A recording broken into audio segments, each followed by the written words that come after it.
We're going to get started then.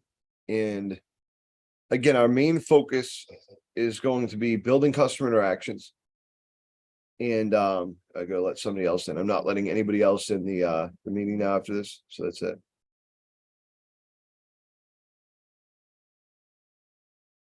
And rebuttaling. Those are going to be our two main focuses. Okay. I'm closing out the meeting now so nobody else can get in. And let me mute this video up. All right. We should be good now. Is the screen skipping it all for you guys, or is it good? It's good. Okay, cool. All right. And how's the audio? The audio's fine? Yeah. Okay, good. All right, excellent. Okay.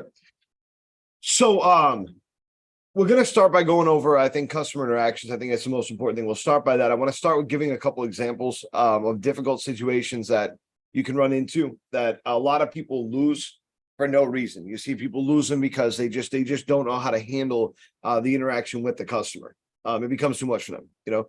So a good example, I think one of the most interesting people that I've ever met was this family that was from Egypt, and this is back in like 2011. So it was back when there was a huge revolution there, and there was the Coptic Christians were getting you know, kind of hammered over there in Egypt.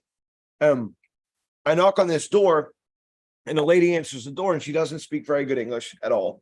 And her son is right there. He's 8 years old. And I'm knocking with the guy, and the guy who I'm knocking with just has no idea how to exercise any level of emotional intelligence whatsoever. As a matter of fact, he would like throw himself at the customer. What I mean by that is like literally he'd be talking to him, and it was like he would get, I don't know, he would get weird. He would start going like this and like as though he was gonna like jump at them. You know what I'm saying? Like it was just a weird like shuffle thing that he would do.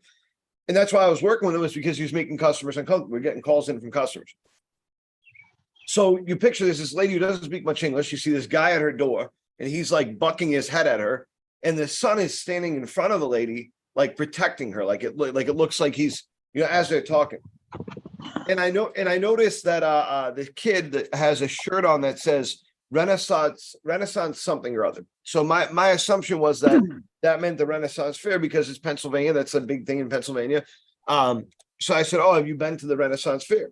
And the other kid, who's probably about 12, he steps out and he goes, "No, stupid, that's our school."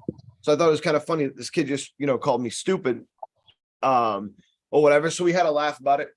And I said, "Where are you folks from? You know, where are you folks from?" And they had crosses everywhere. So it was very clear they were very religious.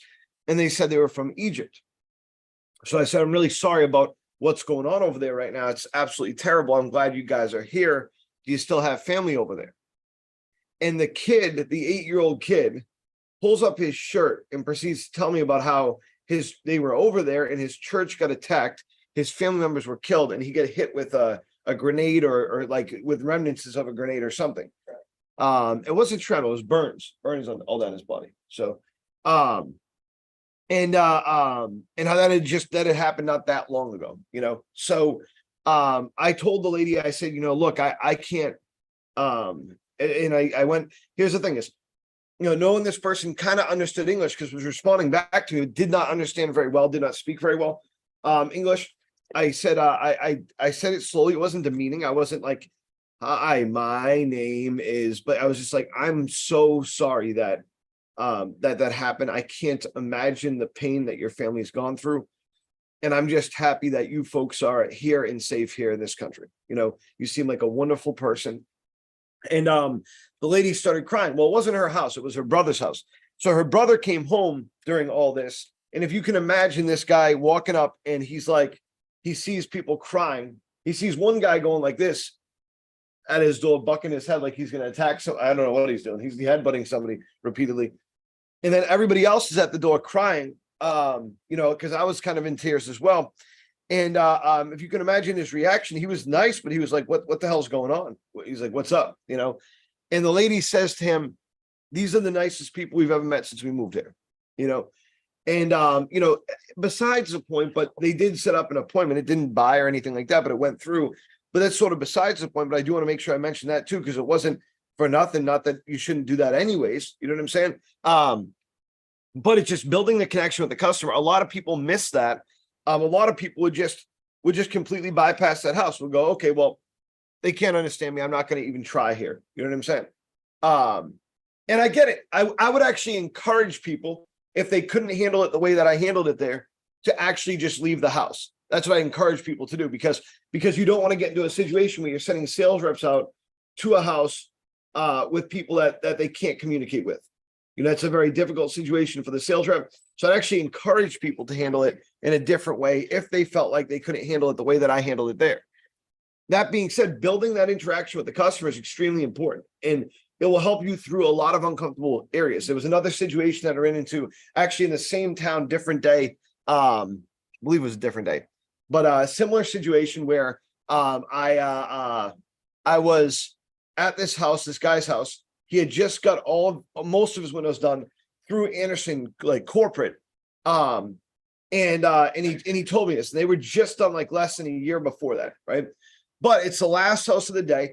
I'm working with two people. I'm like, I gotta set something. So I keep pushing for the remainder of the windows. And I explained the differences and whatnot. And he seemed interested, but he was very clear on the fact that, you know, look, I'm not going to do anything with the windows right now. I just got these other ones done. I'm still paying them off. It's going to be a while, but I push and I push, and again, I push in a way that was very kind. And eventually he said, you know what? Yeah, I guess I'll take a look. I guess I'll check them out. So we get down towards the end of the pitch. I had just handed it over to Connor, who was working with me. That guy was a funny guy. I forget his last name. It was an Irish last name. I want to say it was, no, it couldn't have been Fitzpatrick, but it was, I don't know. I'll figure out after. I gotta, no, Finnegan. And so I'm with him, and I hand it over to him to go through the commitments and stuff like that. And the guy stops him and goes, yeah, I'm not giving you that information. Right. So, you know, it was weird. Like the guy got like aggressive about it, you know? And so I explained to the guy again, you know, I stepped in, I said, you know, look, sir, I apologize. I don't want to make this more difficult for you than it needs to be, but there's a reason why we need both you and your partner or spouse there. And the reason is because we want to make sure we can answer all the questions and this, and that. And he goes, fine, it's my partner, Bill, or something like that. My partner of 40 years, Bill, something like that. And I said, okay, great. And I wrote it down, and we moved on, but he seemed visibly annoyed. And so, you know, as he's getting on the phone with the call center there, Connor is, I say, you know, sir, you know, I apologize for making you uncomfortable there. You know, I'm happy you gave me the information. Maybe you can give me some advice. I'm getting married soon. How do you stay together with somebody for 42 years? And he says to me, he goes, well, you know, I want to apologize. I'm so used to, you know, 40 years ago, and my lifestyle wasn't acceptable, and this, that, people judging me or whatever, right? And so we get into a great conversation about, you know, why I would never judge this guy. I don't even know him, right? And then he gives me some valued advice, and at the end of it, he reminds me, you know, look, I'm not going to buy anything. I just want to make that clear. And the next day, he sells 26 grand. You know, he's 26 grand with windows. Back then, probably 40 grand now. You know what I'm saying? So a couple months later, you know, after he buys those windows, that right after they get installed, I sent this guy back over in the neighborhood, and I said, hey, make sure that you stop and talk to, you know, Ed, whatever the guy's name was. Tell him I said hello. So this guy stops back there, and he says, hey, Paul, just wanted to make sure that he said hello to you, you know, because we're in the neighborhood. I know you got all your stuff done. He wanted to check on things and stuff like that. And the guy goes, oh, yeah, I love that guy. He's so nice. But by the way, while you're here, let's check out this patio door. And he gets a patio, goes and buys a patio door for like $8,000, you know. So building relationships in the neighborhoods that you're in is very important. Now, you might very well never be back to that neighborhood. You personally might never be back to that neighborhood. That being said, if we create an environment where everybody is treating customers the same, right, positive, and they're uplifting the customer, then what's going to happen is no matter what neighborhood you're in, it's always going to be comfortable. It's always going to be comfortable for you, because you are always going to feel good about what you're doing. And you know that your friends, the people that you're working with, they're also going to treat customers the same way, right? So it's a comfortable feeling.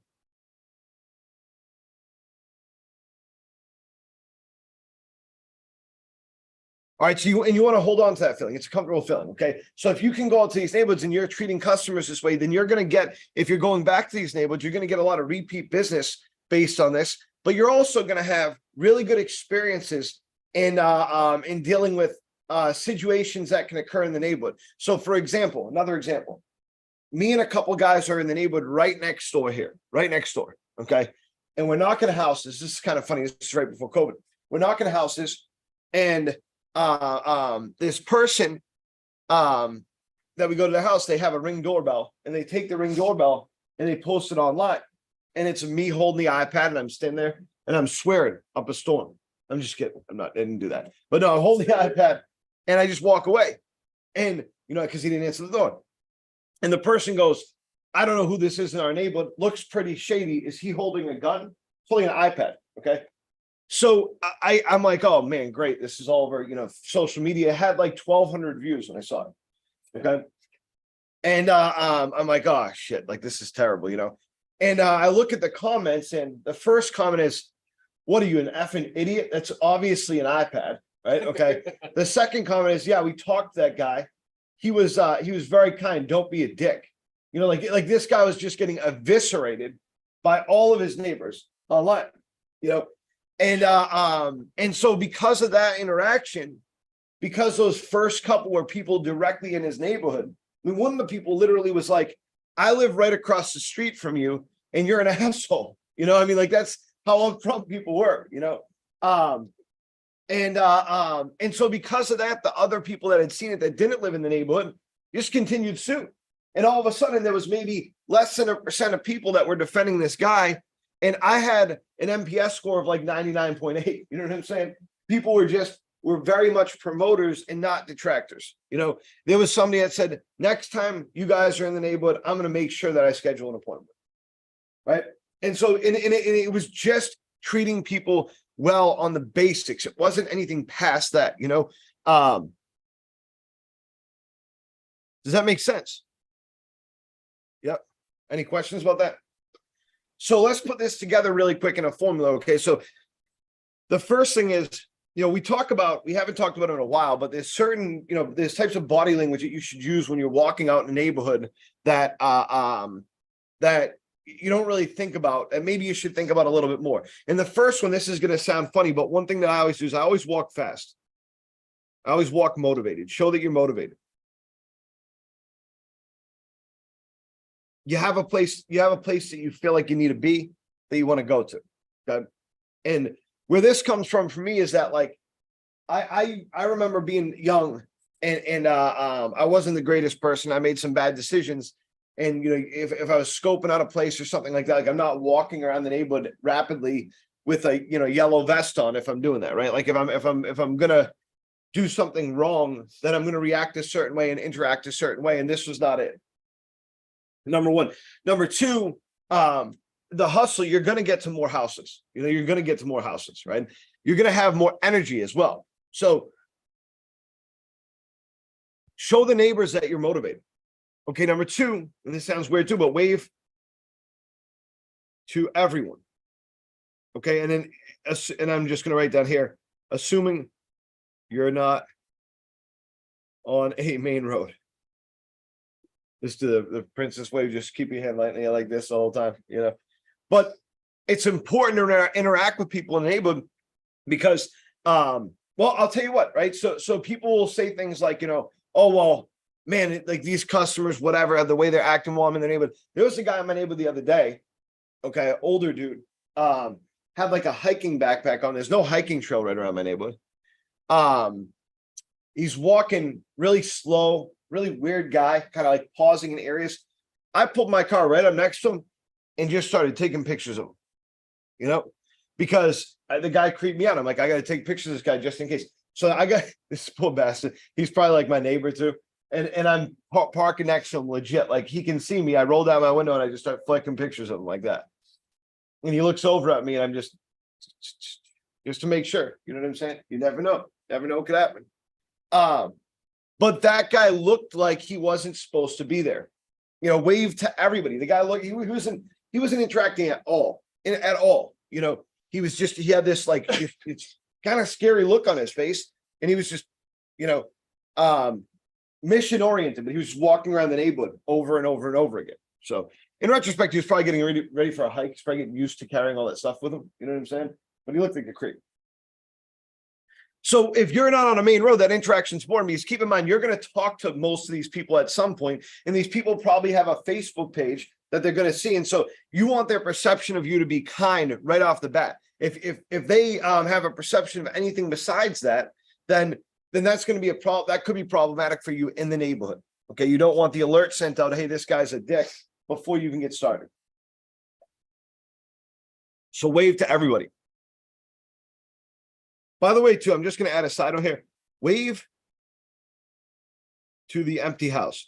Now, what I mean by that is that as you're walking up to the house, just wave. See, people don't answer the door if they assume that you did not see them, right? So when I enter a driveway, if it's on my mind, which usually it is, then I'll give the house a wave. I'll just, like, I can see, what's the worst that's going to happen? Is that nobody sees me? You know what I'm saying? But I want to create that interaction. So when that person comes to the door, I want them to already have a pleasant experience with me. And that's why the next thing is you're going to smile all the time. Now, there is such thing as an asshole smile. There definitely is. Okay. And a smirk, I guess, is the best way to put it. That's not what you want to do. No, you just want to be pleasant all the time. You don't have to be like, you don't have to, again, do some like weird smile. I don't know. It's like when my kid smiles some pictures, cool pictures. My oldest is just she's always weird. She'll go like this. She'll go. And I'm like, yeah. I'm like, smile. No, smile, you creep. And she's like, every picture. I made her practice last time, so it didn't happen. So, yeah, it's weird. But smile just genuine, like just have a genuinely positive attitude. And here's the thing is that, again, if the person's, outside, if they're looking out their window or whatever, there's a perception you want to give. And if you look miserable, unmotivated, okay, if you're not waving to people, you don't look pleasant, then people are not going to be as likely to talk to you. And if they do, it's not going to be as positive of an attitude. Okay.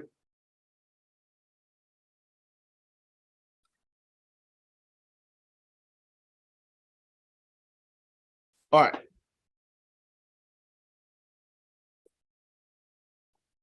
Next one. Knock loudly and with a beat. And we've all heard this. Okay. I know this sounds weird. All right. Yeah. Something like that. The classic one is, the all famous, the this shit was called shaving a haircut or something like that. And here's the reason why. Number one, you got to knock loud. Okay. People are not going to hear you. First of all, ring the doorbell first, fine, but you should be knocking pretty quickly. This is what I do at every house. I ring the doorbell, and whether I hear the doorbell or not, I wait maybe 10 seconds, maybe, and then I knock. And when I knock the first time, I'm knocking very loudly, but I'm doing it in this rhythm. And the reason is because nobody, quite frankly, can hear, or God forbid they're not right directly in the first room of their house. They're not going to hear that if they even do. And I want to make sure that they hear me. If I don't hear any movement or see any movement in the house, then I'm going to knock again. Okay, I'm going to knock again. I'm sorry. If I don't see any movement and whatnot, then I'm going to leave. If I do see movement, then I'm going to knock again. But that friendly knock can be very important. I've had people come out laughing. I had people come out. One lady came out. I remember it was the worst day I'd ever had. My girlfriend and I had just broken up at the time, right before shift. And it was in my head big time. And I was just miserable. And my manager said to me on lunch break, he goes, look, you can either be miserable and broke or miserable and have money. Like, it's just, you got to pick one. And so I forced a smile. And I went to this lady's house, first house after that, and I did the do.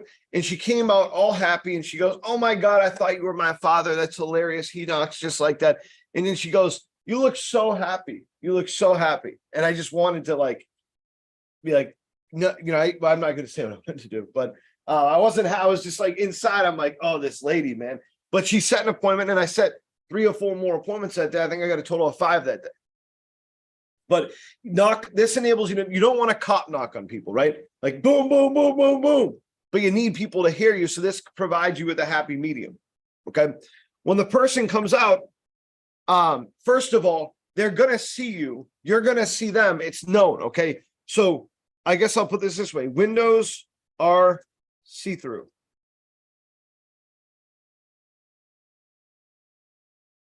Wave. So I actually like to, geez, I can't spell today. I actually like to wave, and I like to like yell, how's it going? You know, because the person can't answer back. They're behind the door. They know what you're saying, though. They get it. They know what you're saying. And so I like to do that because, again, I think it creates an environment in a positive way. Immediately, the customer's interaction will change with you immediately, right from the jump. But they can see you. It's not like you're creeping in the windows like this, you know, looking in the basement windows. They can see you. You know, you're standing in front of the door. Don't avoid it. Don't avoid eye contact. By the way, that's how, if I have someone knock on my door and I go look like that, and I see they don't see me, I am never answering that door. There's no way I'm answering that. No way. Same thing will happen to you, you know, so just, you know, acknowledge the person's existence. Again, you're not going to break the window or something like that. You just acknowledge their existence. Now, what's important when the person comes to the door? Okay. Stand up straight. Have great posture. When you like curve in, you know, like what like you see in the movies, like I always think of Rocko's Modern Life. You ever see that? Yeah, it's a great show. Rocko's Modern Life. Okay, it was a kid show back in like the 90s. Old school Nickelodeon. Yeah, Nickelodeon. Yep. They have a version of it. It's shit though on Netflix. But the turtle, there's a turtle called Filbert. Yep. And he plays this nerdy, guarded, scared character that's just like scared of dealing with people. Right? Now think about it for a second. Why they choose a turtle? They chose a turtle because the shell is on his back. He's naturally hunched over. It gives him that natural like look, and he's scared of everything. So get that shell, that posture is representing that shell is representing the posture of that person scared of people. Okay. And so that's the reason why they did that. So stand up straight, you know, make yourself, you know, taller, essentially, especially if you're Andrew, make yourself taller. But no, stand up real straight. And you just, you know, when you're speaking with the customer, the next thing is speak with authority. Now, what do I mean by that? It doesn't mean you yell over the customer, but all the time, whether I'm getting into a fight with a loved one or I'm just having a passionate conversation about politics or something like that, I get very like amped up and people assume I'm yelling. People think I'm yelling. Okay. And I'm not. I'm really not yelling. I just when I get passionate about something, I get aggressive about it.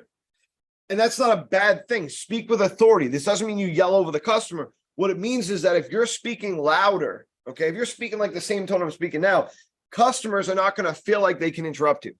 When you know, worst thing in the world, and I want you to think about it for a second, because I don't think anybody out here does this to this level. But I've trained a lot of people, and a lot of the people that I've trained, when they first start, they'll start like this. Hi, my name is Paul Duffy. I'm with Renewal by Anderson. We just did some work for your neighbor, Mrs. Smith, 123 Main Street. And it makes the customer tired. The customer doesn't want to listen. The customer can't listen. The customer is not going to do that. They're not going to put up with that. Okay. Nor should they. You should have more respect for the customer than to assume they're going to put up with any of that kind of crap. Okay. So you got to elevate your voice. They're not going to feel like they can interrupt you. And then you can continue on. That being said, if the customer interrupts you, allow them to finish and then respond back.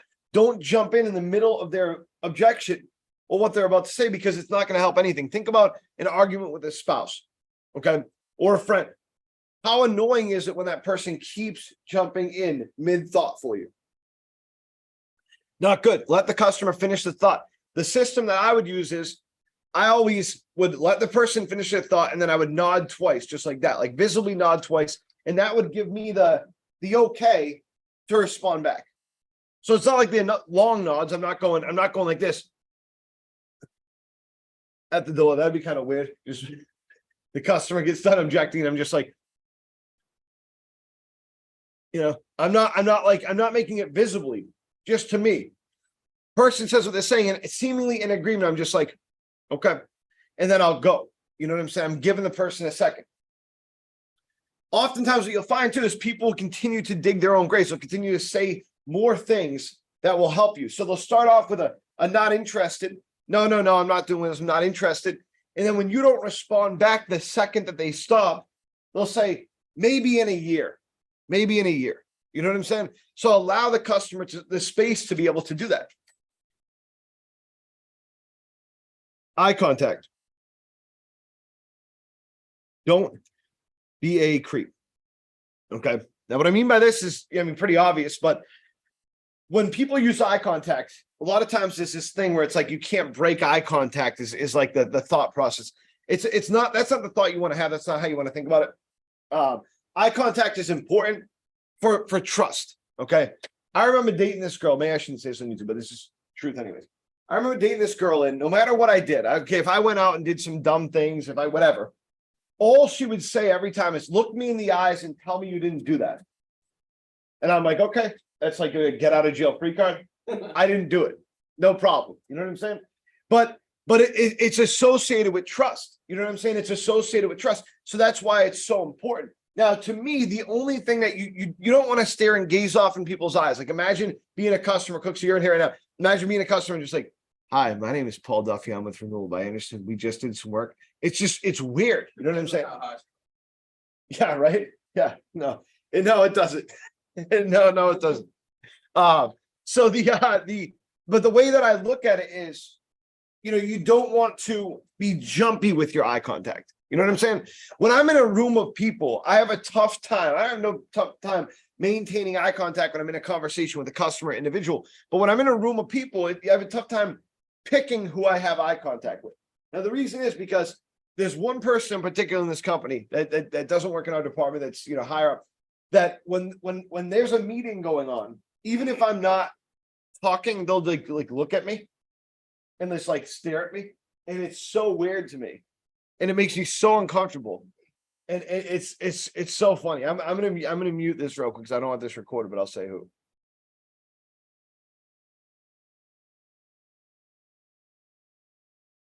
All right. So yeah, extremely uncomfortable. Extremely uncomfortable. But it's the eye contact is important. It's just you want to make sure you're not creepy about it either. And then finally, I'm going to give you one more thing here that we're going to talk about is we're going to talk about a handshake. I don't think the handshake is important. Okay, I get the idea of like to some like 60-year-old men, it might be important. I'll shake the customer's hand in the middle of a transaction. I'm not going to shake it as soon as I knock to the door. And the reason is just more fair, right? Especially after COVID. Some people are still freaked out. Older people might be freaked out. I don't want to put them in an uncomfortable situation. Occasionally when I'm entering through the value of the visit and I say, so I have your last name as Jones, what's your first? At that point, I might extend my hand, especially if we're good in conversation.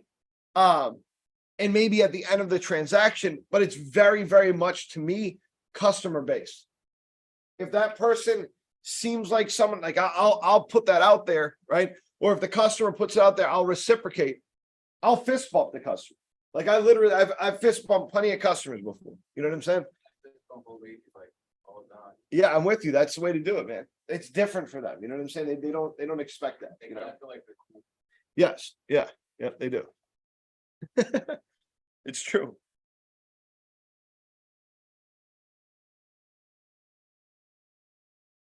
So that's, just don't put too much and don't crush people's hands. Okay.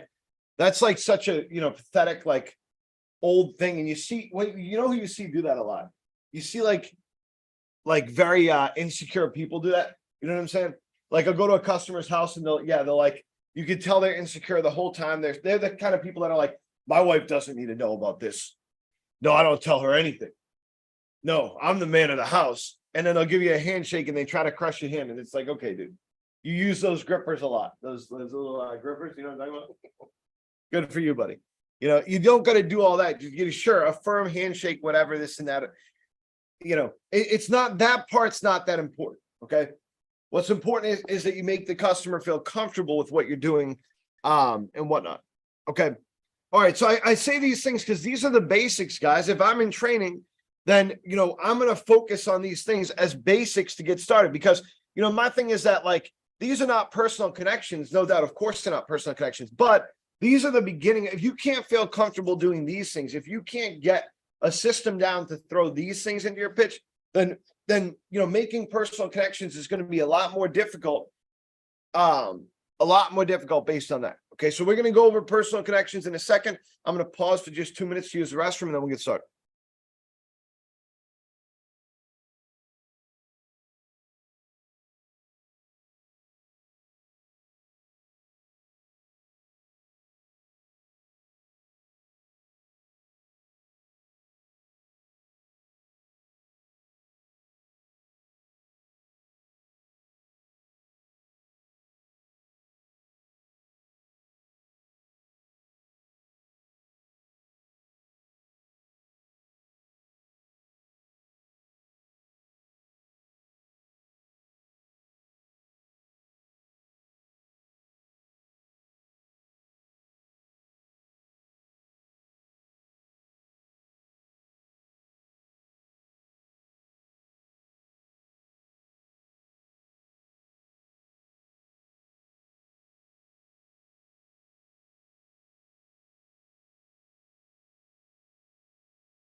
All right, guys. So we'll get restarted here. All right. So I just want to go through that stuff because, again, and we're not done going through, customer interactions like that, but the emotional intelligence aspect of this job is very important. And if you are to accomplish what we are,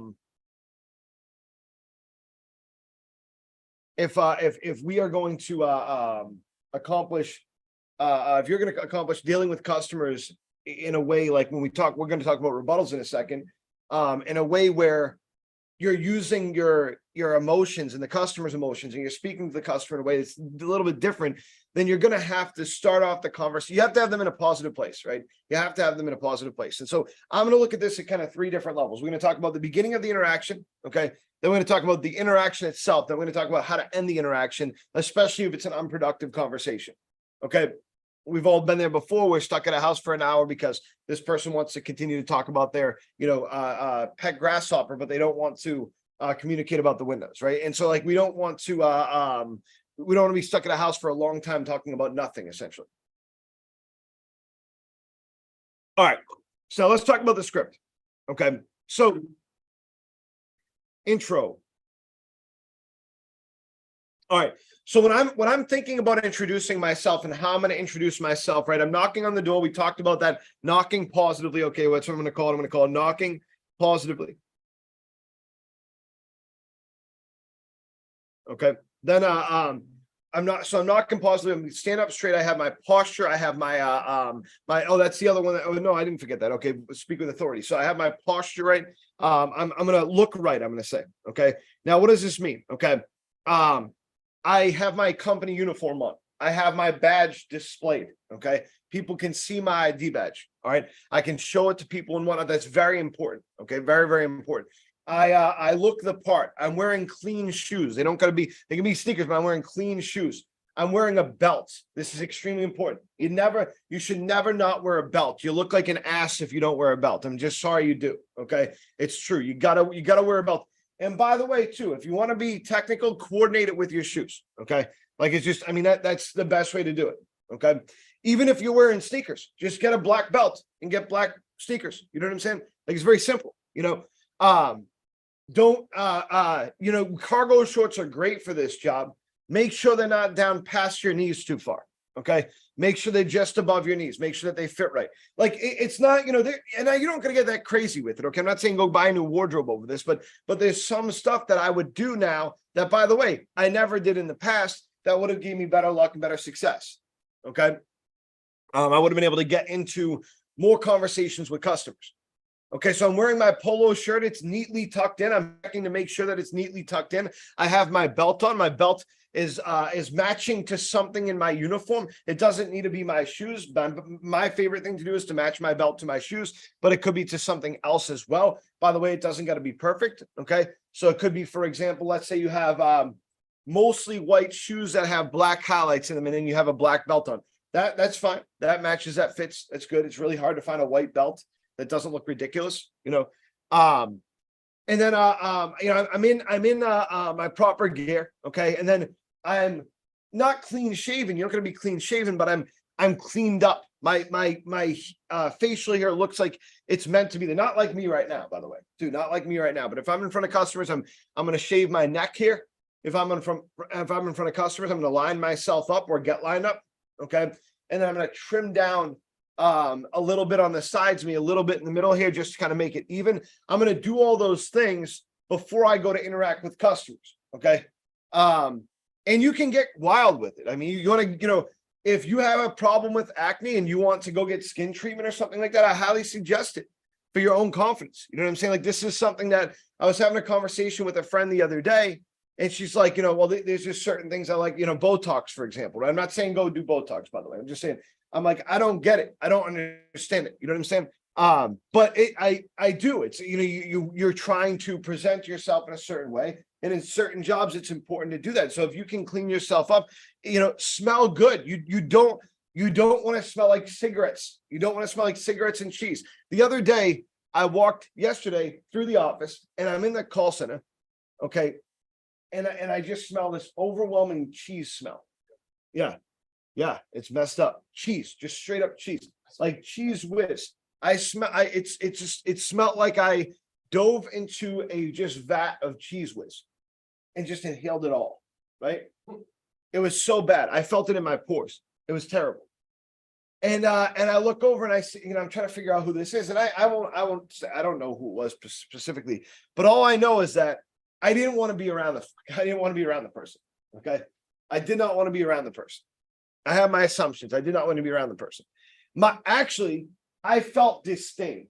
I felt anger because that's disgusting. You're putting other people have to sit next to you all day.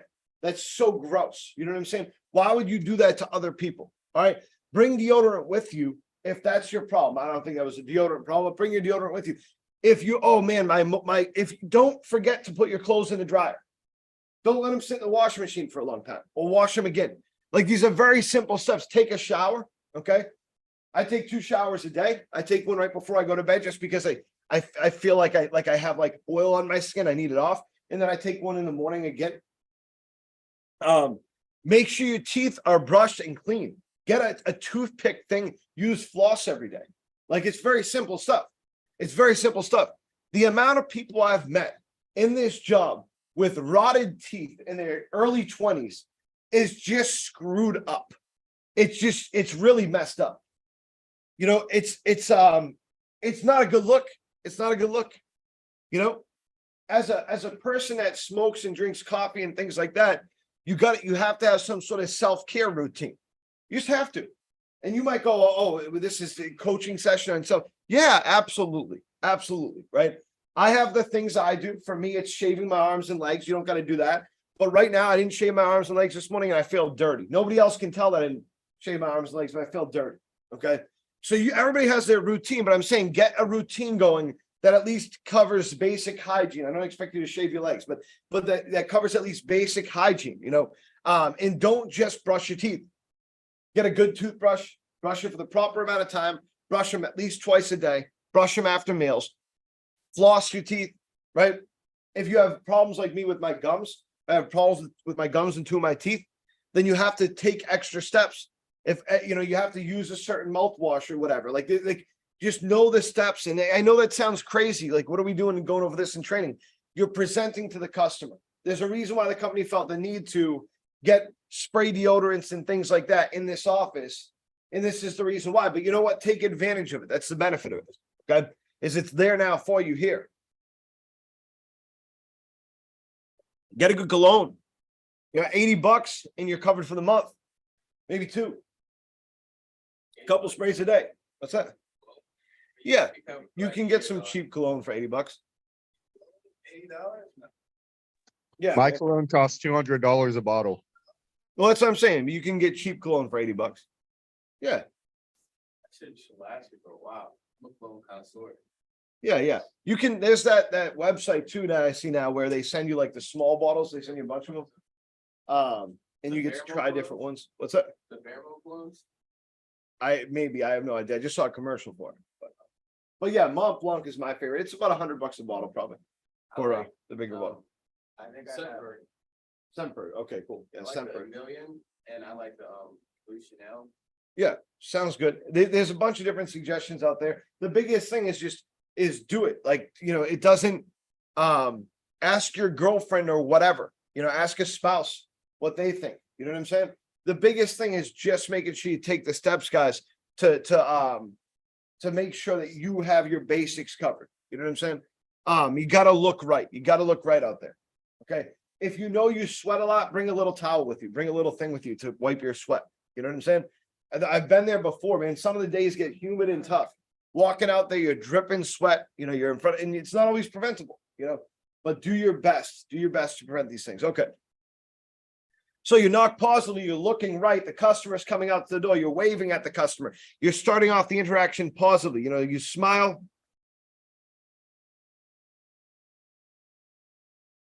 And you got to stay happy. Okay. Person comes to the door. Okay. You're thinking control right away. Okay. So control right away. All right. So knock, knock, knock, or, knock, knock, knock, knock, knock, knock. Good afternoon. My name is Paul Duffy. You Mr. Jones? Okay. Sound excited. Speak with authority. Hey, good afternoon. My name is Paul Duffy. You Mr. Jones? Right? Introduce yourself to the person in an excited way. Okay. You want them to wonder, who is this? Who's at my door right now? Okay, show them your ID badge. Good afternoon. My name is Paul Duffy. You Mr. Jones? Okay, great, Mr. Jones. I'm with Renewal by Anderson. Like when the person says yes, celebrate.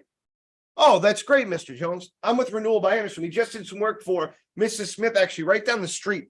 And point. Use the actual address. Use the name of the customer. Okay, so I'm going to put that down as a note here to use address and customer. You got to every single time. It's every company says we're doing work in the neighborhood. Every company says it. We are making it different by saying, hey, yeah, we just actually finished up some work for Mrs. Smith right down here on 123 Main Street. And you're pointing, okay? And that's the level of control. You're getting the customer to divert their eyes to where you're pointing to. Yeah, we just did some work actually for Mrs. Smith right down the street, 123 Main Street. The reason why I'm out here is it looked like you had the original vinyl windows. How long have you lived in the home? Okay, show concern in your voice. When you go through the first issue, and then ask, how long have you lived in your home?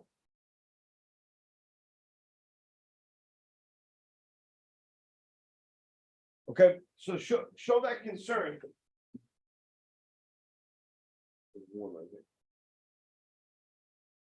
So again, I'm just gonna kind of go through it. So knock, knock, knock, knock, knock, knock, knock. Oh, good afternoon. My name is Paul Duffy. You Mr. Jones? Great, Mr. Jones. I'm with Renewal by Anderson. We just actually did some work for your neighbor, Mrs. Smith, right down on 123 Main Street. But the reason why I'm out here is look to get the original vinyl windows. How long have you lived in the home? Okay, the original vinyl windows. How long have you lived in the home? The question, how long have you lived in your home, is so important. And I go over why all the time, okay? But I'm going to go through it again briefly here. There's a couple different reasons. The first thing is it's a great connection maker. It's a great question for personal connections. Now, what do I mean by that? I ask the question, how long have you lived in your home? You say what? You say, I'll ask this question. Adam, how long have you lived in your home? 17 years. Wow, that's a long time, man. That's great. So you must love the neighborhood then, right? Yep, great neighborhood. Awesome. You made a lot of updates, I'm guessing, with the house, I can tell. Yeah, over the years, there's been definitely updates. Cool. Well, that's good to hear, right? Okay, so it's simple like that. So Cooksey, how long have you lived in your home? 3 years? 30. 30 years you've been in your home? Yeah, 30, man. Wow, so you're the original owner then. 100%. That's great. Well, it's an awesome neighborhood to get into. That must have been great. I'm sure the deal was great 30 years ago. That's awesome. I built a brick by brick, though. Wow, that's fantastic. That's really cool. Well, it looks like you're doing a lot of custom work here. Like you said, that's awesome. I can definitely tell it's very different from the other houses in the neighborhood. Kai, how long have you lived in your home? Probably not even a month yet. Not even a month. Oh my God. Well, congratulations. Thank That's you. great. Thank you very much. What made you move to the area? 600 a month plus electric.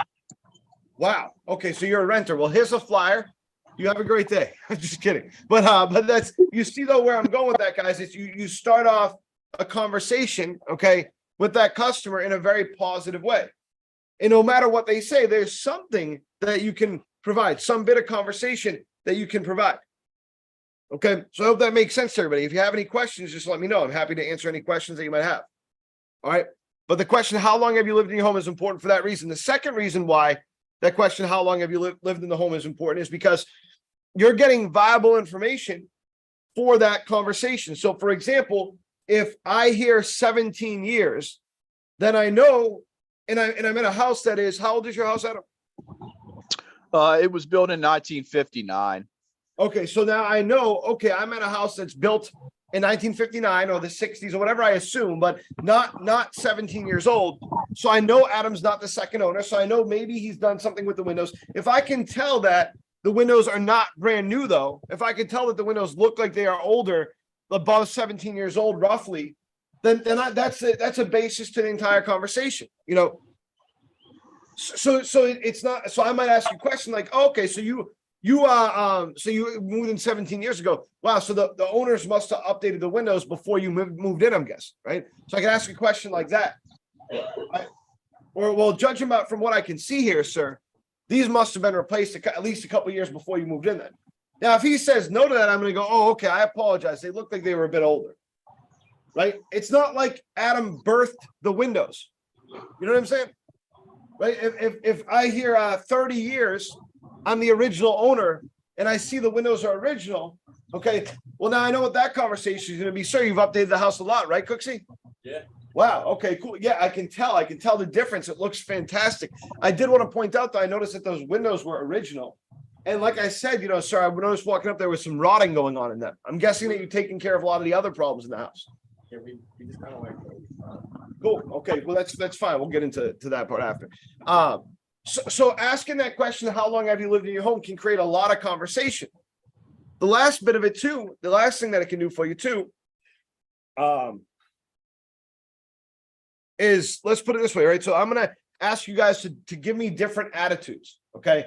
When I ask you the question. All right. So Adam, I'm going to start with you. So how long have you lived in your home?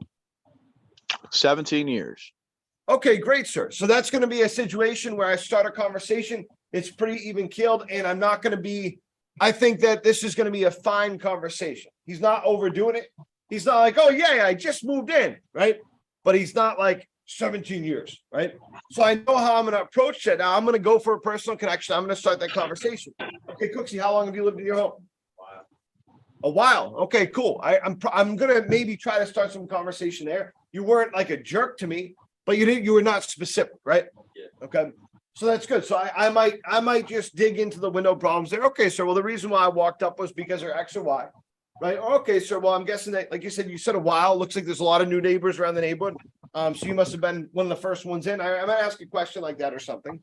All right, Kai, how long have you lived in your home? I don't think that's appropriate to ask me. Okay, sir. Well, I apologize for that. See, that's a good one right there. So the way I'm going to handle something like that, if that was to come up, I would say, okay, sir. Well, I apologize. I'll tell you why I was asking. The only reason why I was asking is because I noticed X and Y problem, right? So I'm going to go into the window problems there, but definitely that customer is going to be very testy. And I'm not going to go, oh, well, congratulations. You know what I'm saying? Obviously, right? I'm not going to go into it. Now, it's not going to affect my pitch. And that's the thing, is that back in the day, they used to tell us not to anticipate rebuttals. They used to say you don't, and it makes sense because they would say don't anticipate rebuttals because when you know a rebuttal is coming, you're going to react differently. Your pitch is going to change. You're going to start to see things differently.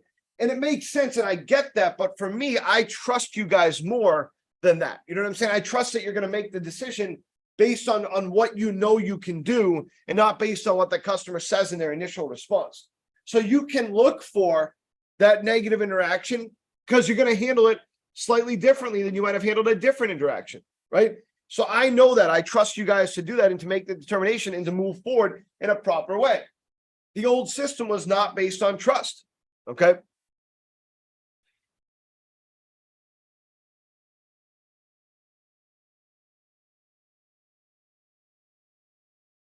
One second.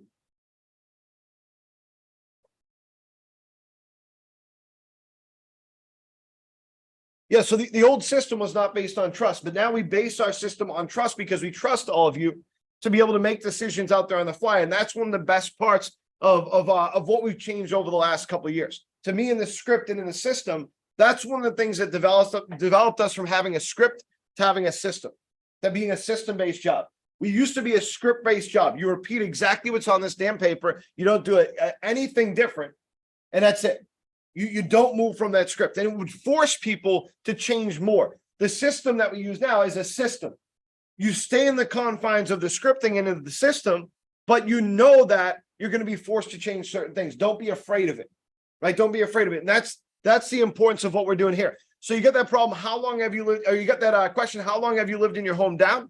Now you're moving into the window problem section. So you're going to start to dive in the window problems. Now I'll tell you this because this is a point of contention for me and some team leads and me and some canvassers, I'm sure too. I don't think the window problems matter that much. The other day I was down downstairs, and one of the sales managers was watching some of our guys go back and forth pitching. And he said, oh man, they go over this much information at the door. And I said, yeah, they're pretty good, aren't they? And he said, yeah, it's good, but aren't they taking away from what the sales rep's doing a little bit? And I explained to him that I don't think that's the case because we're not going over a lot of specifics. But here's the deal. The specifics can kill you. It's not that important. The customer doesn't need to know exactly why this should happen and why this should happen. The customer doesn't need to know that. They need to know the basic problem that exists. They need you to point out why it's an issue, and that's all they need. They don't need you for you to sit there and talk about condensation for 4 hours, to be able to set an appointment with them, right? It's simple. There's fog in the glass of the windows. It's inefficient.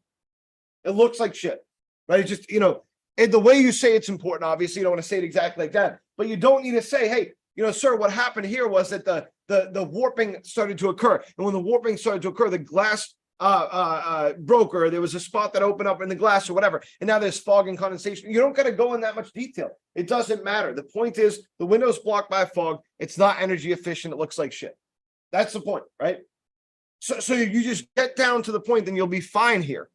And you don't want to go back and forth fighting with the customer. It doesn't make any sense to do that. Arguments are not going to do anything. So if that customer says, no, my windows are fine, don't go, no, they're not. Or like that Chris said before, what are you effing blind? That's not going to solve anything. That's not going to help a customer out. That's not going to make anybody feel good in that situation. No, if they say, no, my windows are fine, I might say, okay, sir, well, in my experience, I just want to point out a couple things I noticed here. Well, I can appreciate that, sir. I'm glad that you haven't noticed a lot of problems here, but I just want to point out what I did see. Sir, I've been doing this job for a long time, and it wouldn't be right of me to not at least point out what I've noticed here, right? Any of these things are going to be ways to enter into that conversation.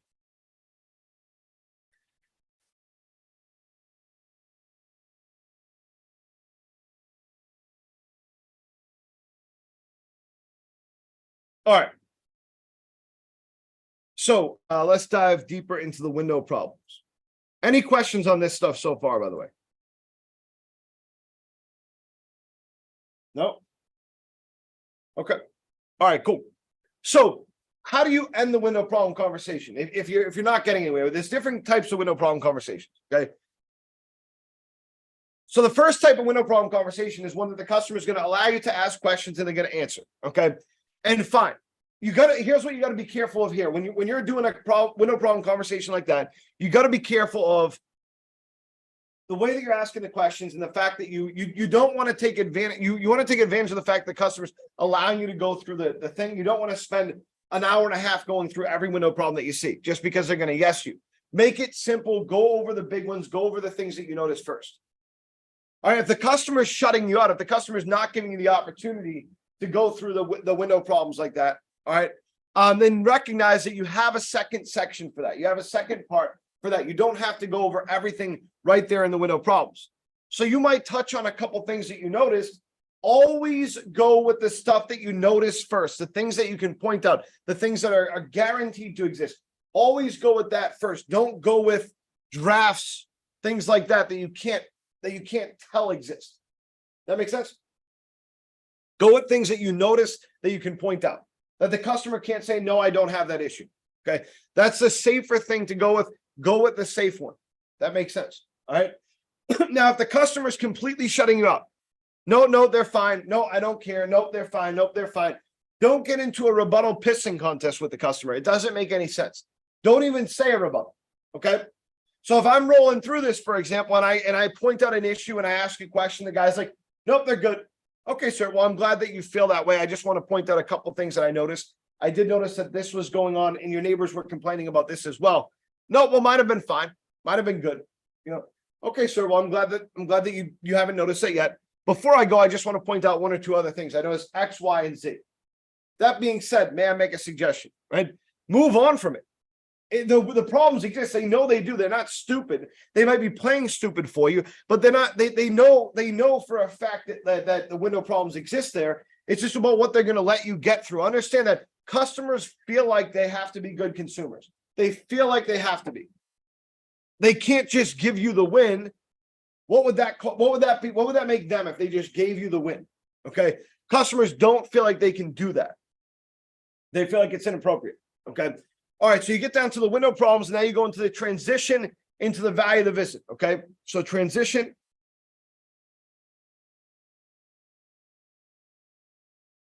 You got to transition strong into the value of the visit. Okay. Now, what I mean by that is have a phrase. Okay. You can at any time,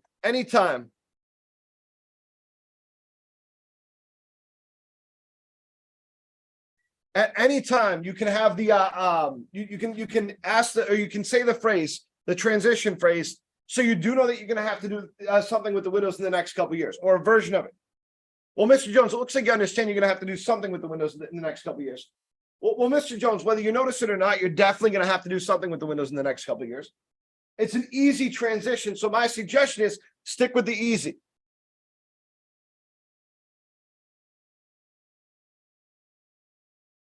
Don't make it complicated.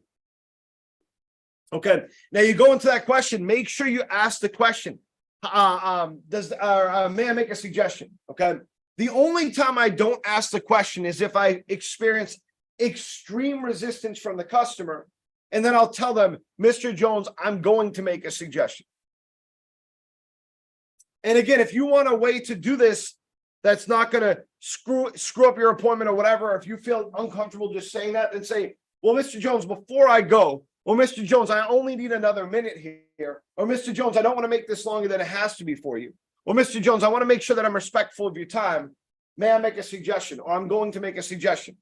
Anything like that is going to allow you to go into that question, allow you to go into that transition phrase pretty easy. Make sense? Any questions on that? Now, we shouldn't be getting killed in that part anyways. Obviously, that's an easy part, right? So the transition is very important, but it's an easy part. Now you get into the value of the visit. The value of the visit has to reflect the customer's objections. Okay.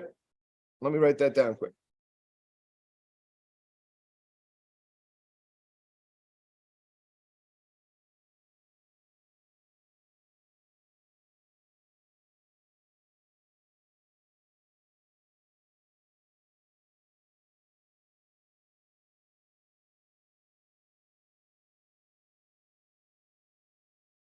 Okay.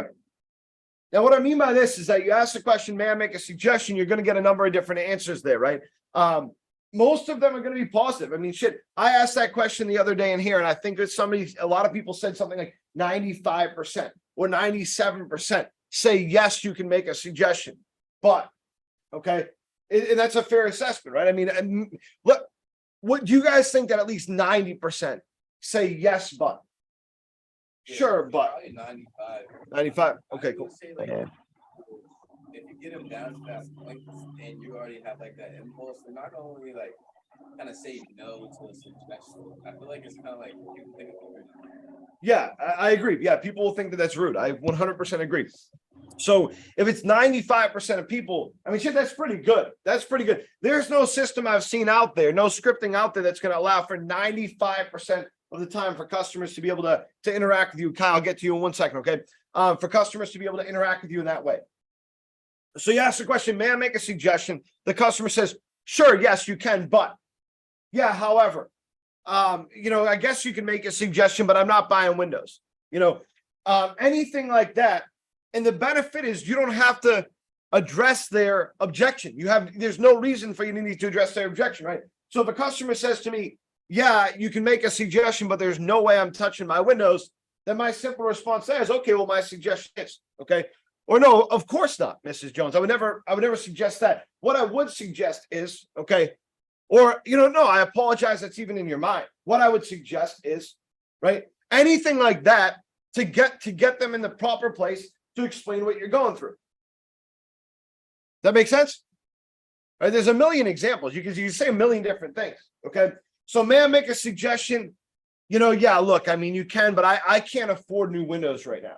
Oh, no, I'd never expect you to afford new windows in a situation like this. Sir, I'll tell you what my suggestion is, though. Right? Or no, of course not, Mr. Jones. I'll suggest this. Or, Mr. Jones, because you said that, just because you said that, I'll tell you what I'll suggest instead. Any of those things, right? We talk about killing the objection, number one, okay? And then we talk about deviating from your point, number two. You can change the entire objective of your script. The customer, you'll say the same thing regardless. Customer doesn't know that. So you're able to use the fact that the customer doesn't know that, not against them, but to create the interaction, a positive interaction.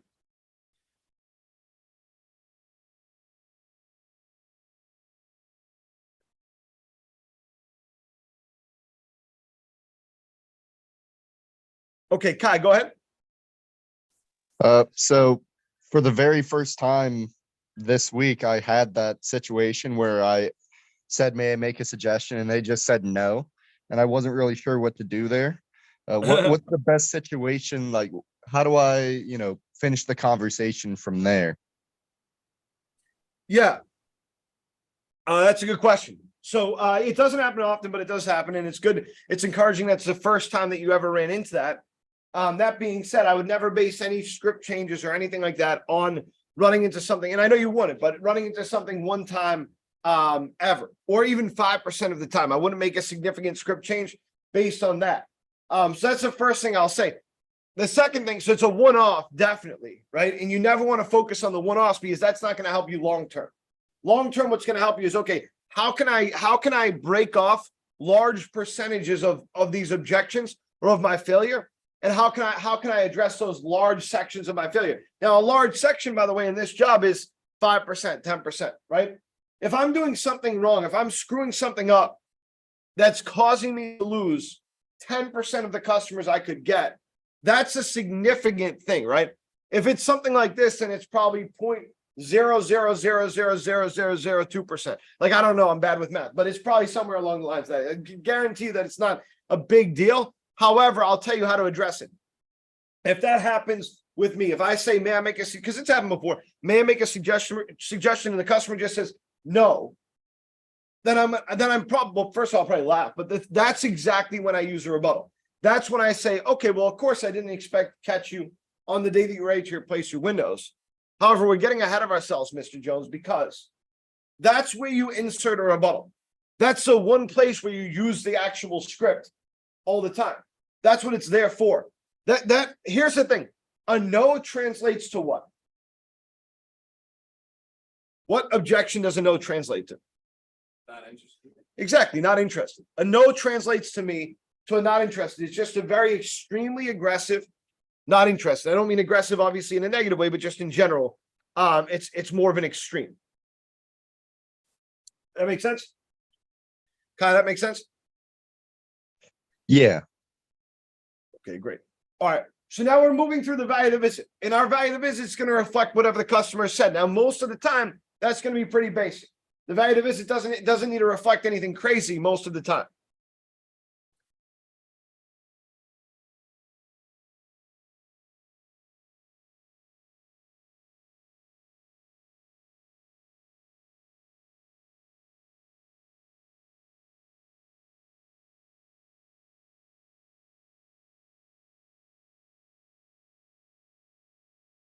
Okay. So, if the customer, and I already kind of went through it, I don't think we have to go through it again, but if the customer gives you a basic no or not interested or yes, but I'm not interested, then it's you go through the value of the visit. One of my phone needs to see your windows to make sure that we can do it. Needs to be done here, find out what you want. Let's say the customer gives you a specific objection. And this is where we go through actual script changes. Let's say the customer gives you a specific objection, like I really can't afford this right now. Okay, so may I make a suggestion? Yes, but I really can't afford new windows right now. Then that's when you're going to adapt to that situation. Oh, okay, sir, that makes sense. Well, one of my foremen would just come out and just check your windows to see if and what kind of problems you might be experiencing. Look, if we can't be a service to you, that's fine. We'll just recommend someone who can. Either way, we'll leave you with a free price quote. That way you have the information set aside. Like, very simple. You're making it so it's enforcing the free, the idea of it's free. Okay. Oh yeah, we're just going to check out the windows for you. No big deal, right? No big deal. Let's say, for example, the person says, yeah, you can make a suggestion, but I can't afford new windows right now because I just did my roof, something more specific. Okay, I can't afford my roof. So you might say something then like, or no, I'm sorry, I just did my roof, I can't afford new windows. You might say something like, well, I'm glad that you told me that, Mr. Jones, the roof is definitely more important than the windows. Now, why? Because the customer doesn't expect it. When you throw something like that out there, they think that the conversation's done. Okay, this guy gets me. Okay, this guy gets me. It does throw them off guard. It's not the normal thing. Most companies don't do that, guys. Most companies don't do that, right? So if someone comes up to my house for a security company or for a window company or whatever, and I say, hey, listen, no, I can't do that. I just did my roof over. Most companies are not going to say, oh, well, I agree with that. Roof's way more important than the windows. It's good that you got that taken care of, right? Most companies are not going to do that. When we do that, it's different for the customer. Different is good in this situation. So just the way I would change it, just to give a specific example there is, the customer says that thing about the roof, and I would say to them, okay, so I'll tell you what, like I said, I think that the window, the roof is definitely more important than the windows. That being said, the windows are probably next on that list. So all we would do is come out just to check them out for you to see which ones are giving you the biggest issues, and check those, and then we leave you with a free price quote. That way you can plan for doing them down the line whenever you're ready, whenever the roof's paid off, whenever you're going into your next project. Now I'm sure that sounds helpful. Okay. So that's just an example. Oh, look, I can't, you can make your suggestion, but we just had a house fire and we had to replace a lot of our house. We definitely can't afford new windows. Oh my God, that's terrible. I'm guessing everybody was okay. Yeah, everybody's fine. It's just the house. Well, I'm really sorry to hear that. That's going to be a really difficult thing to deal with. I wouldn't want to put that burden on you. I will tell you though that all I would do is I would have somebody come out here. The most important thing to do right now, sir, that's a good one, would be to just have somebody come out here just to check the windows for you, to make sure that they're sound and secure, to check to see if they're losing any energy efficiency, check to see if they're giving you any problems. And sir, if we can't be of service to you, that's fine. We'll just recommend someone else can. But if we can help you, then we'll leave you with a free price quote. That way you have the information. So that way down the line, after you've gone through all this stuff, you at least have the information set aside. Now, does that sound helpful? Okay, so it's an off the wall one. I'm just using an example. But like that's just, you'll hear from people sometimes. You go to a neighborhood and they say, oh, the whole neighborhood has to replace their hot water heaters because they're all built at the same time. They're all having the same problem. Oh, that's terrible. Unfortunately, Mr. Jones, in newer houses like this, we see that all the time. That's why it's important to get evaluations on the house. So I'll tell you what I'll do instead, sir, is I'll just have somebody come out to evaluate the windows for you. They'll check them out. They'll see what kind of issues you might be experiencing. And if we can't be of service to you, that's fine. We'll just recommend someone else can. But if we can help you, then we'll leave you with a free price quote. That way, when you take care of the water heater and all that stuff, you at least have the information set aside. That's why your neighbor's doing it, Mr. Jones. Now, I'm sure that sounds helpful. Okay. Does that make sense? You're using the value of the visit in a way that makes sense to the customer. Okay. All right. Finally, the last part we're going to go through for today for this is we're going to go through that second part of the value of the visit. Okay. And that is the question, does that sound helpful? Or as Dalton would say, dose, that sounds helpful. You still have that? Yeah, of course I do. Yeah, we had a guy who worked here and we were doing the event stuff and he said, hey man, I wrote a script. It's great for the event stuff. I wrote a script and I have it in my email still. And it's the most ridiculous thing I ever heard. He does. You remember you read that? Yeah.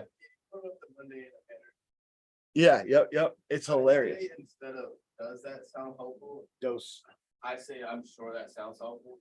Yeah, that's fine. There's times, and I'll go through that in a second. There's times where I do that as well. It depends on the customer interaction. If I get any objections, then I change. I actually go a step further. I say, now I'm sure that at least sounds helpful, Mr. Jones. So I'm actually saying there's nothing else. If nothing else, it at least sounds helpful, right? But that question is so important, guys, because what are you asking the customer? You're not saying, does this sound good?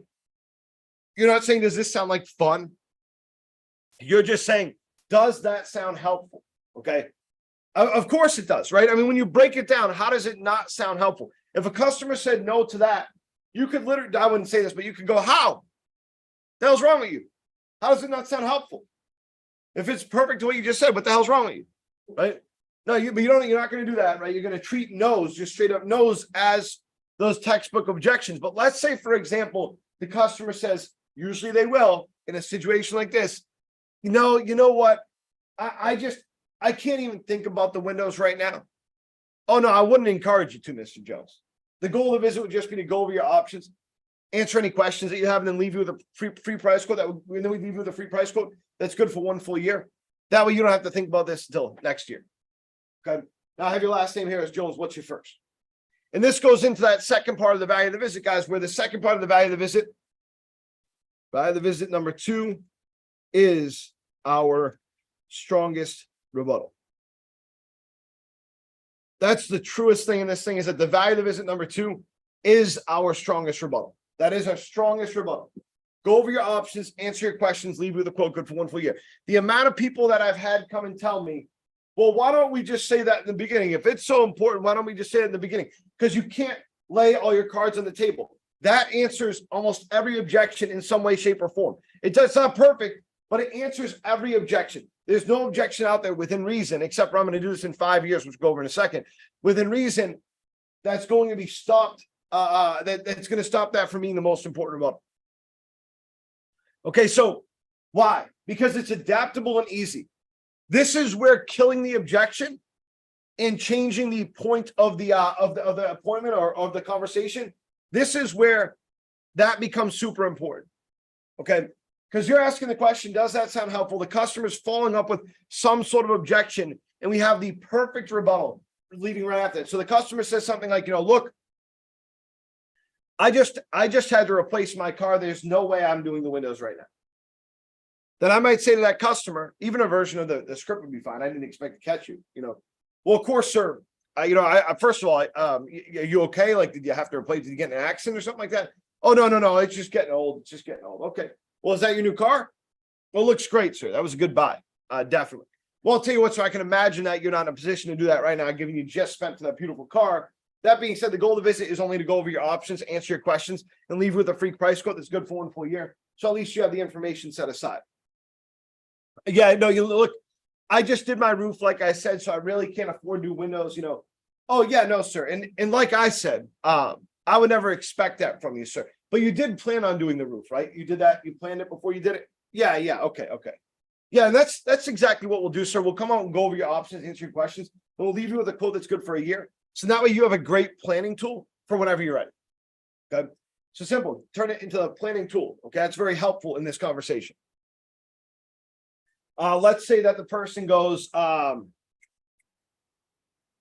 look, I'm not financially ready for it. Like I said, I really can't afford this right now.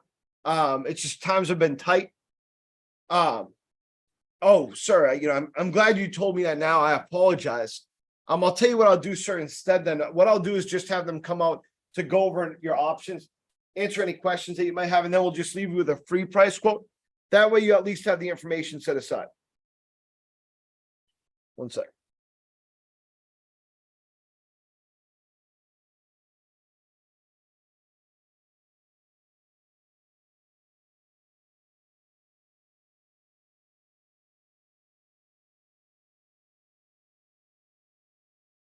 Okay.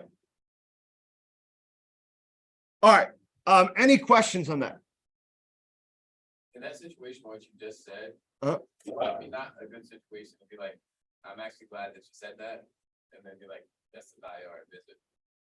Yeah, you could say that too. Yeah, that would just be a different version. That would be killing the objection. So I'm glad that you said that, Mr. Jones, because the goal of the visit is just to go over your options, answer your questions, and then simply leave with a free price quote that's good for 1 full year. And I have your last name as Jones. What's your first? Yeah, that'd be a good way to say that.